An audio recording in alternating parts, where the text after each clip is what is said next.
ಮುದ್ದೇನಹಳ್ಳಿಯ ಸತ್ಯಸಾಯಿ ಗ್ರಾಮದಲ್ಲಿ ಆರಂಭವಾಗಿರುವ ಅಂಧರ ಪುರುಷರ ದ್ವಿಪಕ್ಷೀಯ ಟಿ20 ಕ್ರಿಕೆಟ್ ಸರಣಿಯಲ್ಲಿ ದಕ್ಷಿಣ ಆಫ್ರಿಕಾವನ್ನು ಸತತ 3 ಪಂದ್ಯದಲ್ಲೂ ಸೋಲಿಸಿದ ಭಾರತ 3-0 ಗೆಲುವು ಸಾಧಿಸುವ ಮೂಲಕ ಸರಣಿಯನ್ನು ತನ್ನದಾಗಿಸಿಕೊಂಡಿದೆ.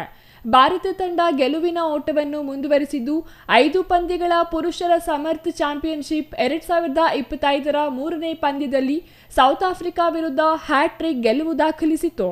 ಆರಂಭದಲ್ಲಿ ಟಾಸ್ ಗೆದ್ದು ಬ್ಯಾಟಿಂಗ್ ಆಯ್ಕೆ ಮಾಡಿಕೊಂಡ ಆಫ್ರಿಕಾ ತಂಡ ತನ್ನ ನಿಗದಿತ 20 ಓವರ್ಗಳಲ್ಲಿ 7 ವಿಕೆಟ್ಗಳನ್ನು ಕಳೆದುಕೊಂಡು ಕೇವಲ 114 ರನ್ ಗಳಿಸಲಷ್ಟೇ ಶಕ್ತವಾಯಿತು.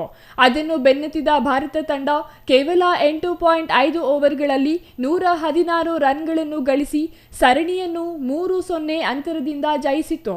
ದ್ವಿಪಕ್ಷೀಯ ಸಮರ್ಥ ಚಾಂಪಿಯನ್ಶಿಪ್ ಟಿ20 ಕ್ರಿಕೆಟ್ ಸರಣಿಯಲ್ಲಿ ಭಾರತ ತಂಡ ಗೆಲುವಿನ ನಾಗಾಲೋಟದೊಂದಿಗೆ ಸರಣಿಯನ್ನು ಜಯಗಳಿಸುವಲ್ಲಿ ಯಶಸ್ವಿಯಾಗಿದೆ.